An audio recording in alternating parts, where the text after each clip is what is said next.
Okay, so I recorded my review of Tyler Perry's A Fall from Grace the other day, but I felt like I didn't give it I guess fair enough review. I didn't give it enough of a chance. So I rewatched it, and now I'm re-recording my review of Tyler Perry's A Fall from Grace. First off, let me say that Tyler Perry is a cinematic genius, okay? He's a great storyteller, a great playwright. Like, he's an all-around good guy, okay? So nothing that I am about to say is against Mr. Perry personally, okay?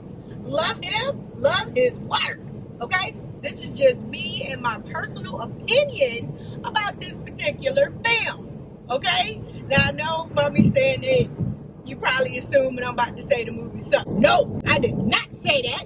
Quit putting words in my mouth. I ain't say that. What I'm saying is, for me, A Fall from Grace didn't quite close the circle, so to speak. Okay? It didn't quite for me. Now, I think he said the first 7 days of it being on Netflix, it had millions of views. That I believe, okay? He has a huge following. A lot of people love his work. So yes, I believe within the first 7 days, they killed it on Netflix. And good job, Mr. Perry. Good job. Now, like I said, my take on the movie was a little different. And I'll say this. With me, a movie has to have a whole bunch of twists and turns and plot twists and a whole bunch of extra stuff to keep me interested, because my brain goes into overdrive and I start trying to solve it. I start trying to figure out how it's going to end, who's going to do what's their motivation, and why are these things happening. So from the beginning, that's where my head was. So I'd say within the first, I don't know, maybe 30 minutes in the movie, already had it figured out. And then too, it must be said that if you have not seen A Fall from Grace, turn this off. Turn it off, because I won't be telling the movie. Period.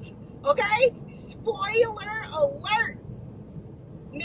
I'm telling the movie. So if you have not seen it, don't watch this, because I'm going to ruin it for you. Okay? So, all right. Now, in the beginning, I was having a hard time trying to figure out where we were in time. What year was this? Because of the hairstyles. Now, I don't know if it was supposed to be a current film, or if this film was supposed to be taking place in the 90s, because of the box high top fade hairstyles that the men were rocking. Do me, maybe because they were bad high top fades. Maybe that's what it is. Super shiny. Beijing got this mug. You know what I'm saying? It threw me off. Bad wigs. Tyler Perry had on a bad wig. Too much for me. And I pay attention to things like that. That's another one of my problems, I believe. That's why I don't know. That's why I be having a hard time getting into the movies like that, because I'm paying attention to what y'all got on and what y'all look like. Like, that's distracting. Okay, so we get in there and Grace is already in jail, and we got this very, very, very young attorney who I want to say she said she was 26, and she's a full-blown attorney. Working for the DA's office. 26? That's a lot. That's a lot. Unless you super smart. And then they was treating her like she wasn't super smart. So I don't know about that either. I digress. She was appointed to be Grace's attorney because of her track record and how she wasn't a fighter. Okay? So she becomes Grace's attorney, goes to the jailhouse to talk to her, possibly get her to sign this plea deal. And Grace, through their conversation, Grace begins to tell her the story of how she killed her husband, because she's already admitted to killing her husband. So in the beginning, the way they met, who he was, how he was talking to her, Grace was a homely woman. And in a lot of Tyler Perry films, the stars of the movies, they are God-fearing single parents who have been hurt or done wrong by men in the past. All they need is a good man. All they need is a good man in their life, and their life will turn around and get right. Okay, so this movie was no different, and Grace just needed a strong man to, come in there and turn it around. So she met this guy, the supposed artist, and he's a young guy, which is why she was skeptical in the beginning. And they start talking, they start kicking it. Now, Buddy asked her on a date. Let me take you on a date. Let me take you to go get something to eat in a nice restaurant. What now? So they go to what looks like to me to be a Denny's. Okay, that's what it looked like. I ain't saying it was at Denny's, but it looked like a Denny's, right? So they talking and having a conversation, and the waitress chick bring out 2 wine glasses. Wait a minute, hold on. How y'all gonna be at Denny's drinking wine? How they got wine glasses at Denny's? What they putting in it? Orange juice? That part. See, that's what I mean when I said it didn't quite, because some things just didn't go together. It just didn't go together, because even when they left this date, they walked outside and it looked like Denny's. Maybe that's me thinking too much into it. I don't know. Anyway, they proceed. Their relationship is in fast forward. Things are moving fast. She falling for this cat. He caking her. You know what I'm saying? Just being with her, talking nice to her, talking sweet to her, being sweet to her. Then all of a sudden, asked her to marry him. Wow, that was quick. She in love, head over feet. She married a man, okay? Then she get her a little bit. Oh, she done for it now. Then she walked downstairs, hit his cat on the phone, and she asked him, like, who are you talking to? And he snapped on her. Woman, like to be questioned. Don't ask me no questions, don't check up on me. Okay, I'm sorry. It kind of reminded me of What's Love Got to Do. I'm sorry, that's kind of what it reminded me of. But still, she's supposed to be a strong black woman, strong pink-native black woman. And she was just like, I'm sorry, I was just trying to see who you were talking to. Made me feel some type of way. Anyway, let me proceed. So after they were married for a little second, he started to change. I ain't even going, yeah, he did. He started to change. He started to show his true colors, who he really was, right? Grace saw it coming. She felt the change, okay? He started being out of pocket. When I say out of pocket, I mean out of pocket. But he was talking to her crazy and, being verbally abusive to her. This one particular time, he had this little chick over to the house, and they was in her room, in her bed, in her house. Get that. Grace walked in on him. Buddy ain't stopped. Basically, I'm small. What's up? What you need? She like, what are you doing? Get out of my house doing that. He like, man, watch out. Let me finish. I'll be downstairs. And that part gets to me too, because I just don't see her cat like a strong black woman being removed from her bedroom in her house after she done walked in on her husband with another woman in her bed. I just don't see you being put out your room and staying out your room without going, like, somebody about to get it. Somebody about to get their hands or something. Y'all being real disrespectful. You know what I'm saying? Let it happen. All right, Buddy, stay upstairs. He finished with the little chick. Grace go downstairs and she wait on him, right? He come down the stairs with the little chick, kiss her goodbye, whatnot, come in there and be like, man, come on, why you walk in on me like that? Like they homies, like they buddies or something. This your wife who just walked in on you with another chick, and you acting like everything's sunny and roses and whatnot. What? She's sitting there. You know what I'm saying? Buddy sit in the chair, and he's still being verbally abusive to her, calling her all type of names. She just sitting over there, basically rocking like, give me my money back. Just give my money back. They trying to take me to jail. Just give my money back. I have a hard time believing that. I have a hard time believing that a woman would witness what she just witnessed and not act out, like not act the fool. Like I just have a hard time believing believe in that, okay? So husband's sitting in the chair. He looking this way. She's sitting behind him, and she just asking for him to give her money back calmly. Just give my money back. They're gonna take me to jail. Just give my money back. He was like, Nah. All this I done done for you, you owe me that. just real aggressive talk. You know what I'm saying? Real aggressive with her. And this is another part that I don't quite get, that didn't quite close the circle for me. I'm sitting here trying to figure out what was the straw that broke the camel's back. Like, what did he say that took her over the edge, that prompted her to grab this bag? Because this is after he had already started talking to you crazy. You had already walked in on him having sex in your house, in your bed with this other girl, and being disrespectful about that. This is after he, finished what he was doing upstairs, came downstairs, and continued to be real disrespectful to you. So what did he say now that pushed you to go get the bat that didn't happen before? Like, why didn't that what happened before prompt you to go get something to crack this man upside his head? Like, what is he saying now? Like, I didn't get any of that part. But whatever it was he said, something snapped in her head, and she went and grabbed the Louisville Slugger, okay? This big old bat, right, out the corner, and went to town on my man's head, on the side of his head. Okay, now I know y'all probably picturing somebody like whack across somebody's head. Yes, that did happen. In addition to 15 more whacks. Whack, whack, whack. Like, when I tell you this chick was swinging for the fences, when I tell you she channeled her inner Ortiz, you know what I'm saying, her inner baseball player, her inner home run hitter, like, she channeled that, and she was whack, like, all on the side of my man's head, okay, like, all in there, cracked all that in, like, blood spurting, you know what I'm saying, blood all on the back, blood all on the wall, just whack, whack, whack. Buddy ain't have a chance to turn around, get up, fall down. He ain't have a chance to do that. She just going in on that side of his head. Surprised me.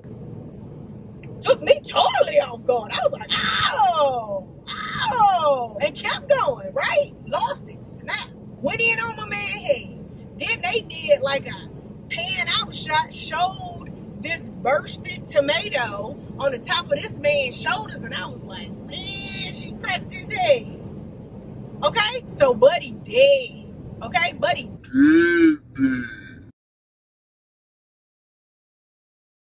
Dead. like dead. Like, ain't no coming back from that dead. That's what he was in that moment.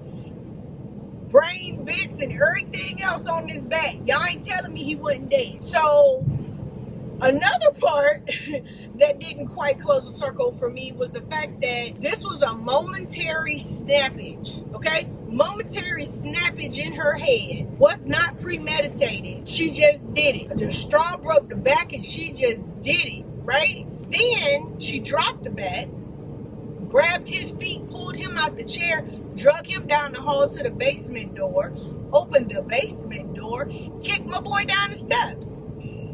I get the whole not premeditated part. I get the whole somebody did something to you and something snapped in your head and you just did this, and then you snap out of it like, oh crap, what did I do? I get that. But the fact that you stayed in that moment and you pulled my boy out of the chair and kicked Buddy down the steps, that's a cover up. Let me get him out of the living room. That's a cover up for me. That didn't work for me. You know, for you to be this chick, this baking cookies for kids and going to church, like, that for me I didn't get that part. So you threw him down the steps, okay? He rolled down them steps. It was like a crash dummy down them steps, all right? He should have broken a neck and ankle, sprung a knee, cracked his back. Something should have happened in addition to the side of his head being busted open from that bat. Like, something should have happened to that dude. Okay, when she kicked that man down them steps. All right, something should have happened. So the rest of the story progressed. Grace run. Then she called her bestie. Hey, bestie, I killed my husband. All right. When we go talk to the bestie said when she pulled up to the crib, she saw Grace's son leaving the house. Went in the house and nobody. Blood, but nobody. So the audience is under the assumption that her son covered it up for her. Son trying to take care of his mama, don't want his mama to go to jail for the murder, so he took the body because the body was never recovered. Okay? I'm gonna fast forward a whole bunch just because it was just a lot of filler part. But basically what happens is the young attorney puts Bestie on the stand, and the prosecutor basically forces Bestie to say, She told me she killed him. which is the nail in the coffin. That's it. We ain't got nothing else to say. Grace guilty. She about to be found guilty. She really did kill her husband, even though there was nobody ever recovered. After that happens in court that day, Tyler Perry's character, which was supposed to be the young attorney's boss, his character basically cusses her out. Now, I get on occasion, cussing is necessary. I get it. Sometimes in a movie, just makes it better. But a whole bunch of unnecessary cussing, it's just a whole bunch of unnecessary cussing. You know what I'm saying? And Tyler Perry, to me, was cussing too much. Like, it was too much. Why you cussing so much? And it don't match. Them cussing words that you're saying ain't matching this situation. Bro, like, what's happening? Anyway, cussing the young attorney out. She needs to go home and regroup and figure out what the heck's going on. Okay? In the midst of all of this, we find out that the necklace that Grace saw her husband wearing, now her bestie is wearing a necklace. So that makes the audience believe, like, dang, Bestie was fooling around with Grace's husband. That's what we're supposed to think. Come to find out that Bestie is really husband's mom. And this is what they do. They dupe unsuspecting older women out of their money. Okay? I don't know if husband had a record of marrying older women, but that's what they do. They take your money and then they leave. And then they do it over again. Okay? That's what we find out. We find this out because the young lawyer goes to Bestie's house after meeting Cicely Tyson's character, who to me looks like a runaway slave. Oh, she coming. You gonna go in now. She coming back. And while she walking on the street, like, I don't understand the whole point of that. But she go in the house. We find out that Bestie is keeping older women chained in the basement and collecting their checks. Y'all didn't hear what I said, apparently. Bestie is keeping women chained in the basement. Chained in the basement. All right? Young attorney has found these women chained in the basement. She getting ready to, I don't know, I guess try to help them. Then out of the blue, from nowhere, husband appears with an ace bandage on. Just one ace bandage around his head with a little piece of blood right there. Grabs her up, ties her up to a chair, put her in the closet. What the fudge? What the actual fudge? Hold on. A couple days ago, Grace done beat the whole side of your head in. I saw it. We all saw it. She beat the whole side of your head in. The whole side of your head in. And all you got is an ace bandage with a little bit of blood right now. You can walk. You ain't in a coma. You aren't mentally challenged now. Plus, she threw you down the steps. I saw it. You ain't got no cast on your arm. You ain't on no crutches. You ain't got no knee brace on. You are fine. Husband was fine and strong. He could formulate sentences. Grace beat the whole side of this man's head in. What? Mush. Hope. Okay? Brain matter. People, y'all not listening. Y'all not listening.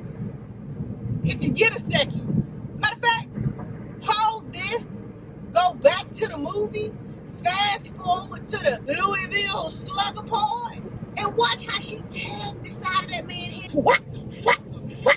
Then watch her throw him down the steps and tell me that he didn't need more than this ace bandage with a little piece of blood right now. Y'all tell me that, because that's nonsense. Unacceptable. Unacceptable. That is unacceptable. This man's strong enough to overpower somebody. after you done had your whole like your eye was still in the right place. You know what I'm saying? You didn't look like a stroke victim. Man, unbelievable. No. So while young attorney getting gripped up in the basement, her husband, who's also a police officer, finally do some research on Bestie. My thing with that was, if you gonna take the time to put Bestie on the stand and try to save your case, why wouldn't you do a background check on her? Why wouldn't you run her name through the system just to see what happened? The fact that husband ran her name in the system and a whole bunch of mug shots popped up makes me feel like it wasn't a well thought out plan. Why wouldn't you check your star witness out before you put her on the stand? Had you done that, would not be in the situation you are currently in. Anyway, husband did it, saw that Bestie had a whole bunch of mug shots, then went to the house to go look for his wife. He kicked in the door, asked Bestie where his wife was. She ain't in here. I don't know where she is. You can come back later. He's like, nah, I know she ain't here. Proceeds to tussle with Bestie. Now, if you saw the movie, you know that Bestie is Felicia Rashad. Okay? Felicia Rashad is a good, I don't know, late 60s, 70s. She still look good, but she's an older woman. This is a young 20-something, strapping, strong police officer. You out here tussling with Claire Huxtable. I'm sorry. You out here tussling with Claire Huxtable's mama. Tussling. Y'all tussling. This is an after-school fight. Why are you fighting with this old lady? Why you can't subdue this old lady, police officer in your 20s? What? Man, unbelievable. Okay? Unbelievable. So he finally get the drop on Bestie. Cuff her up, right? Cuff her hands behind her back, lean her over the kitchen table. Then he hears something in the basement. So he's going to check it out. Told Bestie, You wait right here.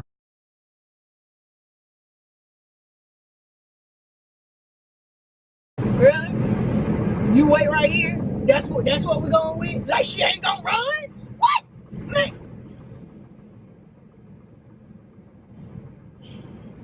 She has broken so many laws in addition to all these mug shots that you done found on her, and you told her to wait right here.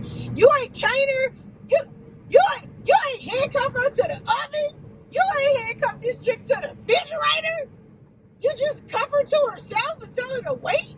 Unbelievable. Man, whatever. Anyway, husband go down there, find young attorney, break her out. He get to tussling with husband, because husband still ain't dead, right? After he done got his whole head banged in. And kicked down some steps. Husband ain't dead. They tussle, husband end up getting shot. So husband is dead now. Like he dead for real right now. For real. Not by Grace's hands, but he is dead for real. And Bestie in the wind, because you told her Wait right here. like she was supposed to wait. Justice gets served, Grace get off, and that's the movie. Other than the fact that Bestie has moved on to her next victim, an unsuspecting older lady that she's probably gonna take her money to. Now, I've said all that, and I skipped a whole bunch, and I skipped around a lot, but that is pretty much the gist of the movie. And if you watch it and you pay attention to certain things, then you'll see what I say when it didn't quite complete the circle for me. Not to say that it wasn't entertaining, because it was. I'm just saying it didn't quite close the circle. That, and it was kind of predictable for me. I just couldn't believe a lot of stuff. A lot of stuff was just too unbelievable for me. Like, in theory, it probably was a good idea. When you were at the round table discussing it with people, it probably sounded like a good idea. But on film, for me, it didn't quite make it. Okay? So, am I saying that you should not watch it? No. No. That's not what I'm saying at all. Like I said, in my opinion, Tyler Perry is a cinematic genius. Okay? Watch the movie. Watch the movie, formulate your own opinion. This is simply my review of A Fall from Grace. So y'all let me know in the comments whether y'all agree or disagree. And any other inconsistencies or unbelievableness that you came across, because I saw a lot and I probably didn't even cover them all. All right, so hey, appreciate y'all for watching. Y'all make sure y'all follow me on Instagram and subscribe to my YouTube channel, Mean16. You know what I'm saying? Hit that like button and share it. All right, y'all.